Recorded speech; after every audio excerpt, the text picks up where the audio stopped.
possible. On a vu qu'avec des écarts d'1 minute 30 sur le circuit final et sur les 40 derniers kilomètres, le peloton est revenu et il fallait être très très vigilant et surtout très fort pour faire la différence. Ouais, ça s'est joué dans le dernier tour. J'ai pris la route Vincent Bienfait qui était assez fort aujourd'hui, donc je savais que c'était la roue à prendre et puis on a failli rentrer devant. Mais... Troisième, je suis satisfait parce que bon, j'étais pas en super condition. Il manquait, on nous annonçait une douzaine de secondes, vous aviez les hommes de tête en point de mire, pratiquement à la flamme rouge. Ouais, mais bon, il y avait vent de face dans le dernier kilomètre, donc pour rentrer. Quand on vient faire troisième ici, Dominique, avec 170 coureurs au départ, avec une distance 107, 108 km, c'est pas trop mal, 109 même kilomètres. Oui, c'est bien, c'est le club qui organise, donc c'est le premier podium en deuxième catégorie cette année, donc très satisfait. C'est de bonne augure, on n'est que le 8 mai, donc si la forme arrive au mois de mai, elle va durer un peu plus longtemps. Bon, en général, oui, c'est au mois de mai que je commence à être bien, donc on verra. Voilà, sur la fin, mais je pense que tout seul ça aurait été dur. Heureusement que Paul est revenu sur moi et à deux on a réussi à aller au bout. Même si prendre de vitesse n'est pas très rapide et j'ai pas réussi à l'emporter, mais bon, c'est comme ça.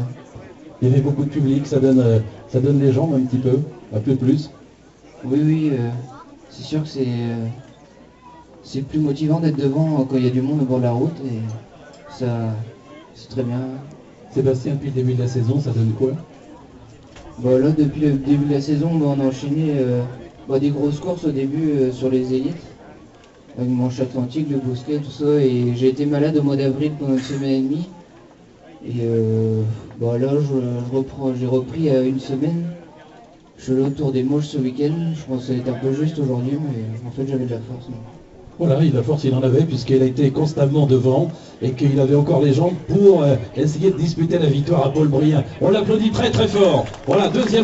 Ah, Kévin aujourd'hui. Kévin a fait un sacré numéro. Paul Brien, une belle équipe à Kévin. On a vu que vous ne vouliez rien laisser passer, que absolument les hommes de Kévin voulaient rentrer sur la tête de course.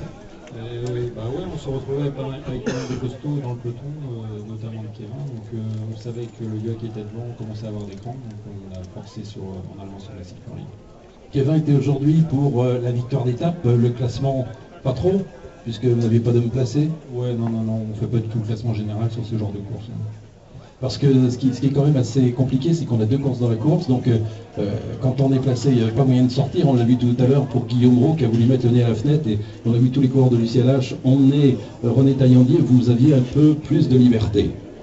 Oui, c'est clair, quand on n'est pas bien placé au classement général, c'est beaucoup plus facile de gagner, c'est sûr. Tu connaissais bien Sébastien Coquille? Non, pas du tout, non. Tu te retrouves avec lui, et puis moi je trouve qu'il avait la patte quand même pour quelqu'un qui a été malade tout le mois d'avril, donc la forme revient très fort. Ouais. Oui, ça a l'air positif, c'est sûr. Ouais. Paul Brien, à début de saison, pareil, la même chose, non, pas les galères de début de saison. Non, du fait que je suis en 3, je vais pas m'amuser à faire des premières, que je reste en 2 et 3, mais bon, j'ai rien fait d'exceptionnel en début d'année. Mais quand on gagne une 2 et qu'on est 3, on peut légitimement avoir des ambitions. Oui, c'est sûr, oui, en 2, ouais, c'est bien. La montée en 2?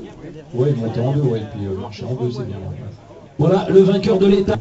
Voilà, avec deux invités d'exception, puisqu'il y avait Pascal Lino qui a quitté parce que Julien a arrêté la course. Mais un plateau exceptionnel, 170 coureurs, c'est énorme. Deux invités énormes aussi, donc, et un public tout aussi énorme. Donc on ne peut qu'être satisfait. Et tant et si bien qu'on n'a pas encore le vainqueur du trophée Je m'en rends, puisque c'est départagé à la photo. Donc je demande au public de patienter quelques minutes. On va leur donner le nom du vainqueur, mais pour l'instant c'est très très très serré. Voilà. Donc on n'est que satisfait de cette 20e édition, on est prêt pour la 21e. Christian, quand on est organisateur, et je sais aussi ce que c'est, on regarde combien on a engagé, ça arrive 2 ou 3 jours avant, on est quand même un petit peu inquiet. La météo nous annonçait une journée dégueulasse qui pourrait rendre la journée aussi beaucoup plus moche, moins de public, moins agréable pour tout le monde, et puis finalement, tout s'est bien passé. Oui, tout s'est bien passé, mais on est tous allés à Sainte-Anne-à-Pied hier soir, non mais il faut dire que la météo qui était annoncée était catastrophique, c'est clair, et là ce qui se passe cet après-midi c'est inespéré. Voilà, ça fait plaisir quand on voit un public comme ça, quand on est organisateur, c'est la satisfaction qu'on peut. Des bénévoles qui ont très bien rempli leur rôle aussi, donc ça s'est bien passé. Voilà, bah maintenant ce sont les commissaires qui travaillent pour trouver le vainqueur, le maillot jaune, puisque c'est pas autant. Hein, Bernard, vous avez connu ça sur le Tour de Bretagne récemment, ça n'a pas été simple de départager. Il a fallu aller chercher dans les petites lignes du règlement. Le premier junior.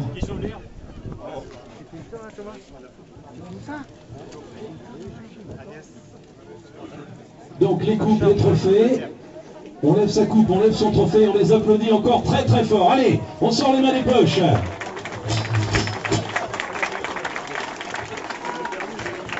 Bravo Tony!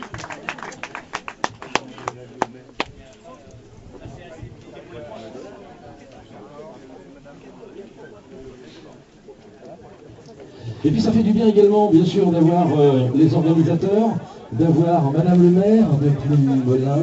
Ils font ça pour le sport et qui le font pour les jeunes. Vraiment, je dis un grand bravo aux organisateurs de ce trophée et je redis que le Conseil général, qui est déjà partenaire de ce trophée, continuera à le faire, bien entendu. Et je demande, on est tellement fiers d'avoir une star, une vedette, un grand champion parmi nous. Je demande à tout le monde d'applaudir Bernard Hinault. Bravo Bernard! Voilà. Merci Bernard. Gérard Leroux, député. Qui est ici? Ah, il y a eu quelques points d'interrogation, parce que c'est toujours difficile d'être en attente, comme l'était l'autre jour Éric Berthoud, à la fin du Tour de Bretagne, de savoir si on a gagné ou perdu quand on arrive comme leader. Eh bien ça, c'est quelque chose que Laurent Fignon avait connu d'ailleurs, mais c'était plus tranchant, c'était le temps qui avait fait les... Hein, et il avait perdu là, hein, c'était net. Hein, c'était pas au point là, c'était à la seconde. Alors... On va demander quand même l'opinion. Il est en train de prendre des conseils. Merci Daniel Leblay. René Taillandier, Dominique Leroc, Jean-François Maignan, Guillaume Rault, Dominique Gelf qui remonte, Sébastien Le Divin, Patrice Payen, Xavier Tréhin, Vincent Bienfait. Voilà le classement du trophée 2012. Alors, le bouquet au vainqueur du trophée Jean Morvan. Voilà, Marianne, qui lui fait la mise, c'est à beau. Il peut lui faire la mise quand même. Hein. On l'appelle le roi René. René Taillandier, on t'a vu aujourd'hui te comporter en leader. Hein. Tu as laissé faire pour la victoire finale, mais tu surveillais absolument tout. Toujours dans les 2, 4 ou 5e places en tête du peloton. Et quand il y a eu le voyant qui s'est allumé avec l'attaque de Guillaume Rault, on a vu tout de suite les équipiers du CLH revenir. Je ne me suis pas trop affolé. Je me méfiais de Dominique parce que bon, je sais que c'était un coureur qui est capable de gagner. J'ai vu qu'il était assez fort. Avant d'arriver sur le circuit, il a passé un sac dans une bosse. Il emmenait gros et je sentais qu'il avait de la force. Et quand il a attaqué sur le circuit final, il a mis, je sais pas, c'est bien 12 ans dans la bosse. Je me suis dit, si je le suis, je vais me mettre dans le rouge. Et bon, je sais pas, mais bon, pour moi aujourd'hui, ça a été difficile. J'ai du mal à me mettre la pression. Enfin, je veux dire, j'avais un peu la pression avec un maillot. J'aime bien prendre le vélo cool.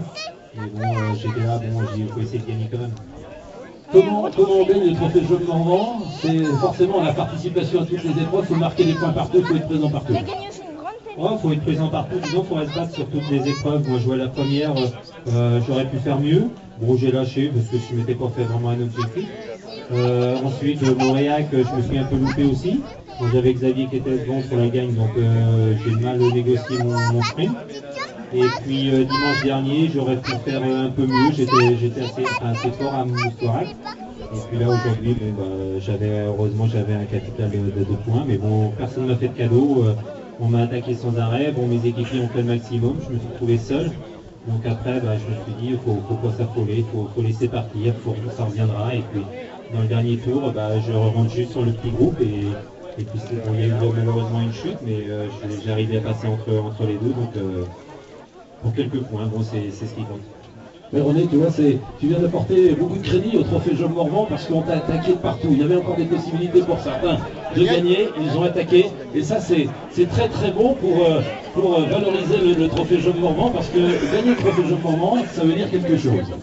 Ah ouais, parce que bon, tout le monde disait ouais, bah, t'as gagné, mais pour moi, tant qu'on n'a pas franchi une ligne, on n'a jamais gagné. J'aurais pu crever, j'aurais pu chuter aussi moins au kilomètre, et puis je perdais. Donc une course se gagne et va jusqu'à la ligne. Il faut jamais relâcher, il faut toujours se battre au maximum.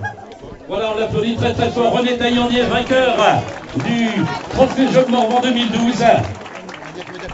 Oui, Daniel, on l'a vu tout à l'heure, le vainqueur du premier trophée Job Morvan. Daniel, est-ce que en 1993, tu t'imaginais que ça allait durer aussi longtemps? Je pense que c'est une course qui est... Oui, c'est... Avec tous les coureurs qui viennent, oui, et puis c'est maintenant plus réputé. Ça a pris la hauteur. Et moi, quand j'ai gagné, il n'y avait que trois épreuves. Là, on est revenu à 4. Peut-être à jouer en 5. C'est ce qu'il faut, hein.